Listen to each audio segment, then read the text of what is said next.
Hello everyone, it's Father Mark coming once again with our little weekly spiritual chat. Hope everything went well this week. And you can place yourselves in God's presence and get ready to listen to what God might reveal to you today through these words.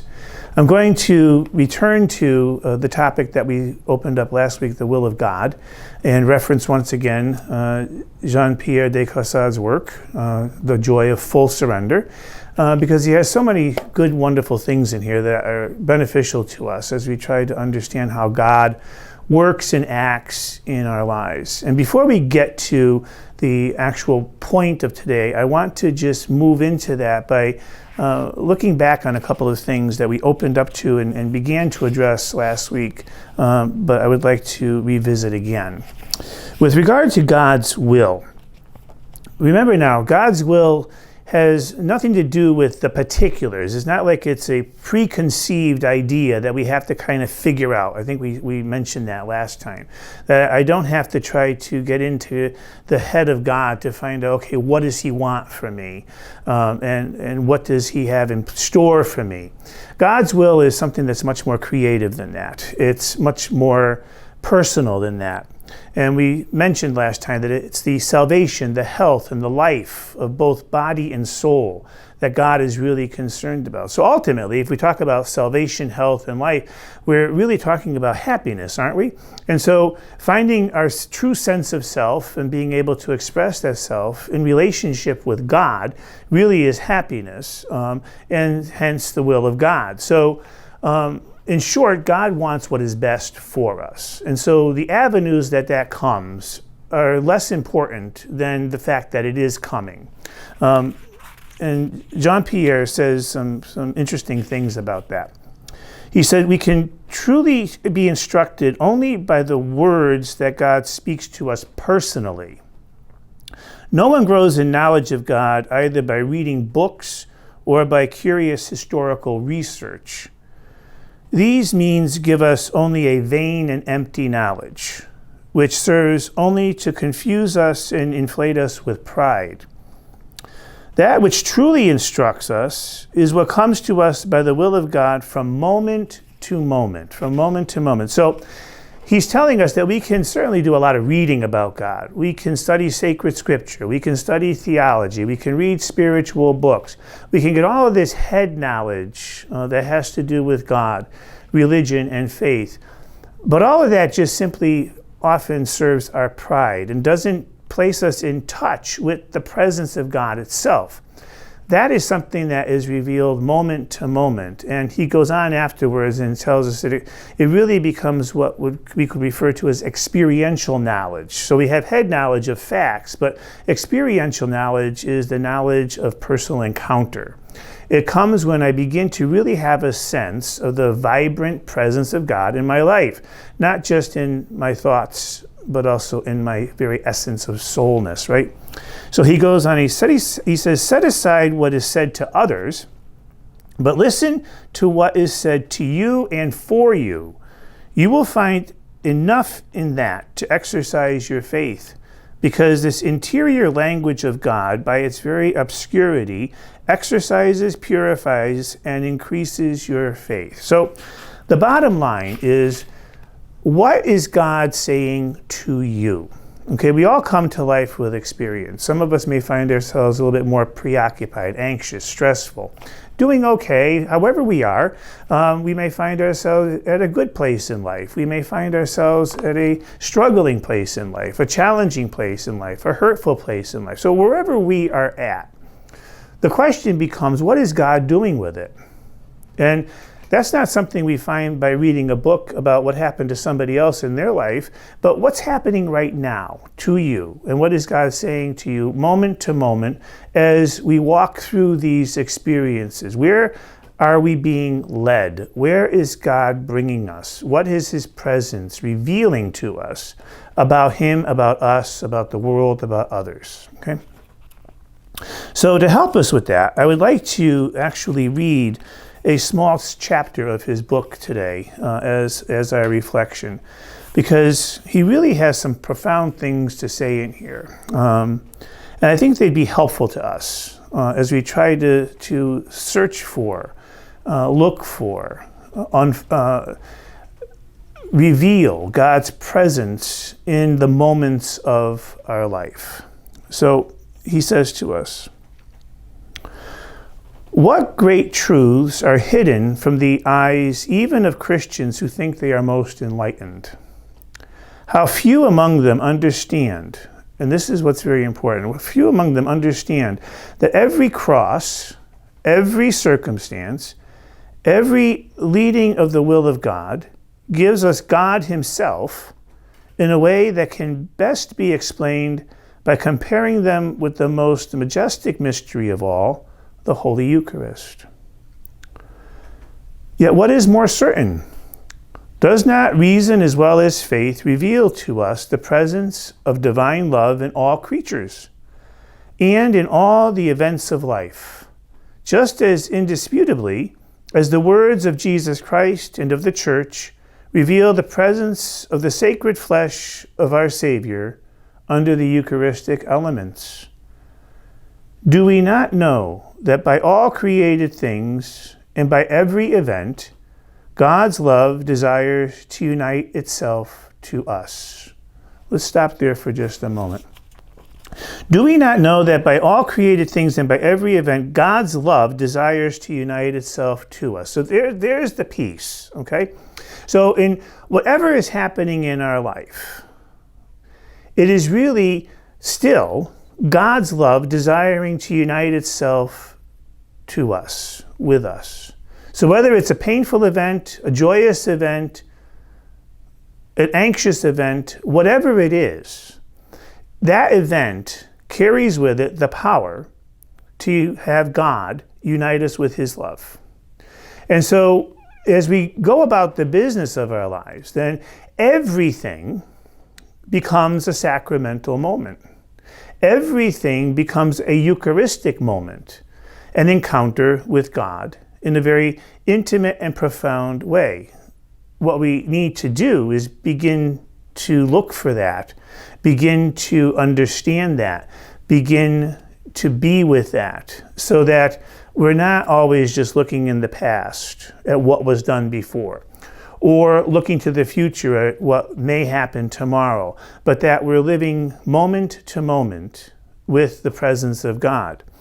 So he continues, do we not know that he has ordained, arranged, or permitted everything that concerns us and everything that happens to us with a view to this union? So again, it's not so much did God cause this. He may not have caused it, but he permits it.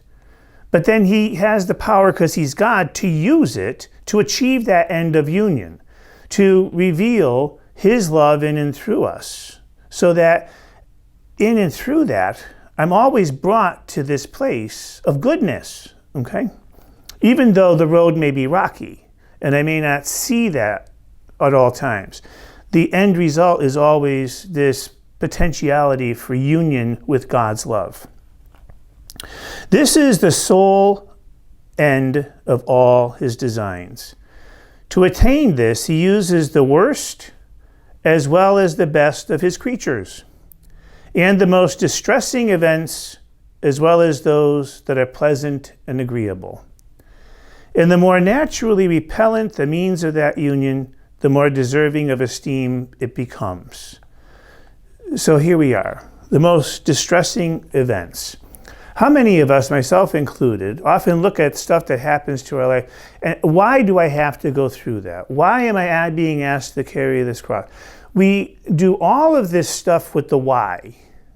And how many times can we actually answer that question adequately? Yet we ask it and we ask it and we ask it. We do battle with the negative constantly. We're constantly wondering why we have to be going through this. Why does this have to happen? And we don't always find answers to those questions, do we? But it's not so much the why. The why is not important at all. It's the how.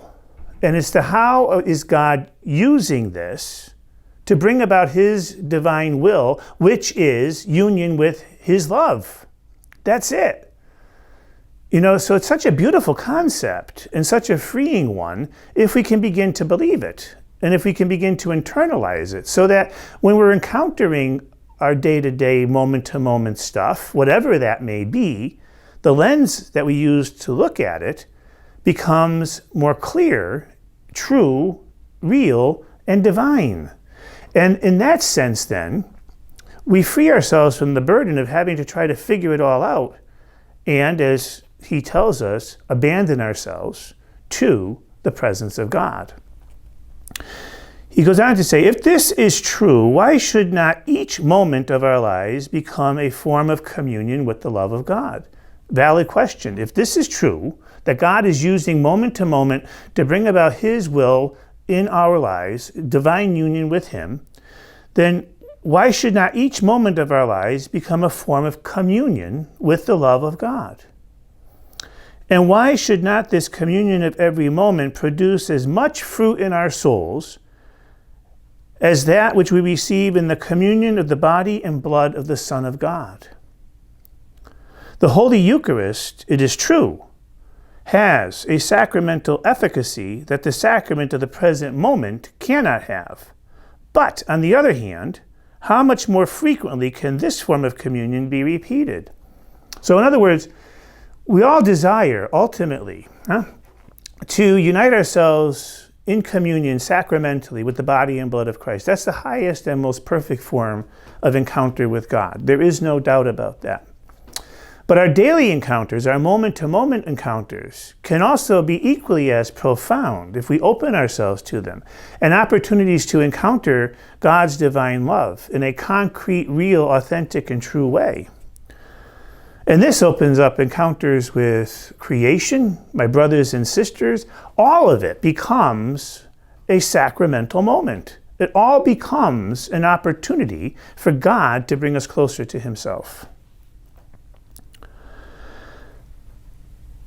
And how greatly may its value be increased by the growing perfection of our dispositions toward it, he tells us. Consequently, how true it is that the more holy the life, the more mysterious it becomes by its apparent simplicity and lowliness. So in other words, once we really get in sync with this, our whole approach to things becomes much more simple and humble. In other words, we recognize that we really don't need all of the things that we thought we needed, and we don't need to be preoccupied with all the things that once occupied our minds. And we also find ourselves more humble because we encounter our truth and are able to free ourselves from our egos, admit our weakness and our sinfulness, and pick up ourselves and more humbly approach the reality of ourselves. Heavenly banquet, never-ending feast, God ever given and received in utter infirmity, weakness, and nothingness. That which human nature abhors and human reason rejects, God chooses and makes into mysteries sacraments of love, and by that which seems as if it could do most harm to souls, he gives himself to them as often and as much as they desire to possess him. And so you see, the sting and the hurt of the negative stuff in our lives is taken away when we allow ourselves to view it differently. And if we begin to think about this concept, this reality, that God reveals himself to us in the moments and moments of our life, that his will is nothing other than union with him, which will bring us salvation, health, and life of body and soul, which is ultimately our happiness, then what a whole big picture this opens up for us. And what a whole new way it brings us to reflecting on not only ourselves, but for God, how differently Scripture looks, how differently the sacramental life of the church looks, when we take it out of the particulars and the just this moment type of a thing, and begin to see it in moment to moment of our life, and connect those dots.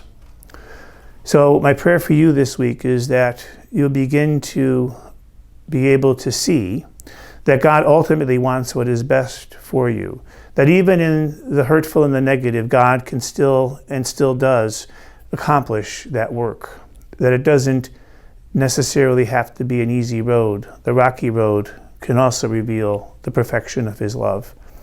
And that in all of the events of our lives, in all the moments that unfold, God is desiring unity with him. His perfect divine love is available to us in the plants and the flowers and the trees and the people and the very souls that are at the core of who we are. May this week truly find you blessed in the sight and the love of the Lord.